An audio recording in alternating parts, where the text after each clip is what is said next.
ഈശോ മിശിഹായിക്ക് സ്തുതിയായിരിക്കട്ടെ. അപ്പനേൽക്കുന്ന വെയിലാണ് മക്കളുടെ തണൽ എന്നൊരു യഹൂദ ചൊല്ലുണ്ട്. നല്ലൊരു അപ്പനെ കിട്ടുക എന്നതൊരു പുണ്യമാണ്. സ്നേഹിക്കാൻ അറിയാവുന്ന അപ്പൻ്റെ മക്കൾക്ക് ദൈവം അപ്പനാണ് എന്ന് പറയുമ്പോൾ അത് പെട്ടെന്ന് പിടികിട്ടും.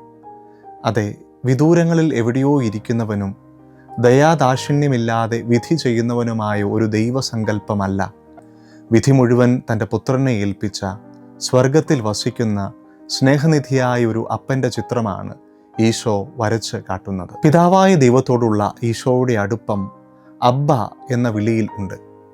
ജന്മം തന്നവനുള്ള അനേകം അപരനാമങ്ങളിൽ ഒന്നോ ബാലിശമായ വെറുമൊരു വിളിപ്പേരോ അല്ല, ദൈവത്തോടുള്ള അഗാധമായ സ്നേഹവും ആദരവും സൂചിപ്പിക്കുന്ന അറമായ വാക്കാണ് ഇത്. അടുപ്പമുള്ളവർ ദൈവത്തെ അബ്ബ എന്ന് വിളിക്കുന്നു. ഈശോ തൻ്റെ അബ്ബായെക്കുറിച്ച് വാചാലനാകുന്ന തിരുവചന ഭാഗങ്ങളാണ് നാം ഇന്ന് വായിച്ച് ധ്യാനിക്കുന്നത്. യോഹന്നാന്റെ സുവിശേഷം 5-ാം അധ്യായം 19 മുതൽ 29 വരെയുള്ള തിരുവചനങ്ങൾ. ഇവിടെ പിതാവിനെക്കുറിച്ച് ഈശോ സംസാരിക്കാൻ ഒരു കാരണമുണ്ട്. ശാബത്തിൽ അവിടുന്ന് ഒരു തളർവാദ രോഗിയെ സുഖപ്പെടുത്തുകയാണ്. യഹൂദർ ഇത് ചോദ്യം ചെയ്യുന്നു. അവരോട് ഈശോ പറഞ്ഞ മറുപടി ഇപ്രകാരമായിരുന്നു: എൻ്റെ പിതാവ് ഇപ്പോഴും പ്രവർത്തന നിരതനാണ്, ഞാനും പ്രവർത്തിക്കുന്നു.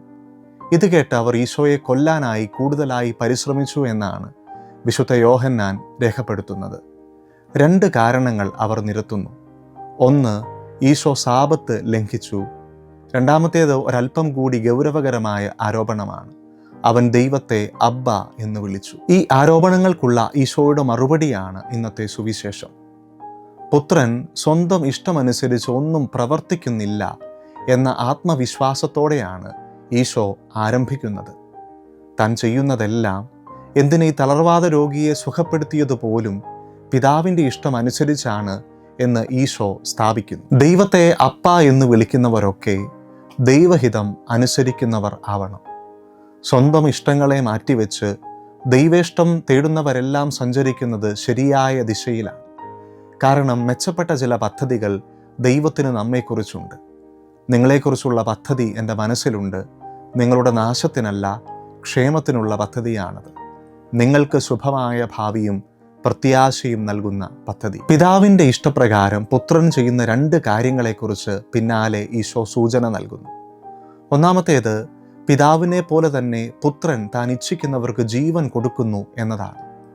ജീവൻ ദൈവത്തിൻ്റെ ദാനമാണ്. ശാരീരികമായി മരണം സംഭവിച്ചവരെ ഈശോ ഉയർപ്പിച്ച അവസരങ്ങൾ സുവിശേഷത്തിലുണ്ട്. എന്നാൽ വിശുദ്ധ യോഹന്നാന്റെ സുവിശേഷം അനുസരിച്ച് പാപം ചെയ്യുന്ന ആളാണ് യഥാർത്ഥത്തിൽ മരിക്കുന്നത്. ശാരീരികമായ മരണത്തെക്കുറിച്ചല്ല, ആത്മീയമായ മരണത്തെക്കുറിച്ചാണ് ഈശോ സംസാരിക്കുന്നത്.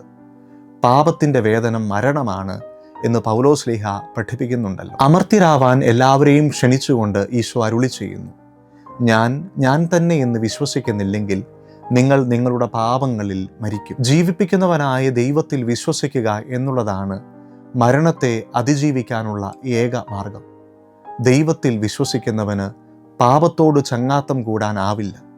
അവിടുത്തെ മാത്രമേ അവൻ സ്നേഹിക്കുക, പിന്നീട് ഇഷ്ടമുള്ളതെല്ലാം ചെയ്തുകൊള്ളുക എന്ന് വിശുദ്ധ അഗസ്റ്റിൻ പറഞ്ഞതിൻ്റെ അർത്ഥം ഇപ്പോൾ വ്യക്തമാവുകയാണ്. പിതാവിൻ്റെ കൽപ്പന പ്രകാരം പുത്രൻ ചെയ്യുന്ന 2ാമത്തെ കാര്യം വിധിക്കാനുള്ള അധികാരം കൈയാളുക എന്നതാണ്. വിധി മുഴുവൻ പിതാവ് പുത്രനെ ഏൽപ്പിക്കാനുള്ള കാരണം അവൻ മനുഷ്യപുത്രനാണ് എന്നതാണെന്ന് യോഹന്നാൻ വ്യക്തമാക്കുന്നു. മനുഷ്യാവസ്ഥയും അതിൻ്റെ ചാബല്യങ്ങളും അറിയാവുന്ന മനുഷ്യാവതാരം ചെയ്ത മനുഷ്യപുത്രൻ തന്നെ നമ്മെ വിധിക്കുന്നു എന്നത് ഭയം എന്നതിനേക്കാൾ ഉപരി നമ്മിൽ പ്രത്യാശ ജനിപ്പിക്കണം. കാരണം അവൻ നമ്മുടെ വിധിയാളൻ മാത്രമല്ല, സ്നേഹിതൻ കൂടിയാണ്. മഹാനായ ബെനഡിക്ട് 16 മാർപ്പാപ്പ 2022 എഴുതിയ തൻ്റെ അവസാന കത്തിൽ ഇപ്രകാരം പറയുന്നുണ്ട്: താമസിയാതെ എൻ്റെ ജീവിതത്തിലെ അന്തിമ ന്യായാധിപൻ്റെ മുമ്പാകെ ഞാൻ നിൽക്കും. എൻ്റെ ദീർഘായുസ് കണക്കിലെടുക്കുമ്പോൾ ഭയത്തിനും വിറയലിനും എനിക്ക് കാരണമുണ്ട്. എങ്കിലും ഞാൻ സന്തോഷവാനാണ്. കാരണം കർത്താവ് നീതിമാനായ ന്യായാധിപൻ മാത്രമല്ല, എൻ്റെ പോരായ്മകൾക്കായി പാടുപീഠകൾ സഹിച്ച നല്ലൊരു സുഹൃത്തും സഹോദരനുമാണെന്ന് ഞാൻ ഉറച്ച് വിശ്വസിക്കുന്നു.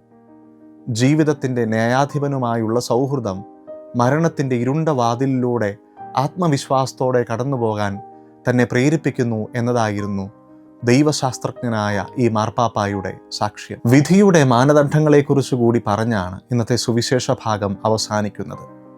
നന്മ ചെയ്തവർ ജീവന്റെ ഉയർപ്പിനായും തിന്മ ചെയ്തവർ ശിക്ഷാവിധിയുടെ ഉയർപ്പിനായും പുറത്തു വരും.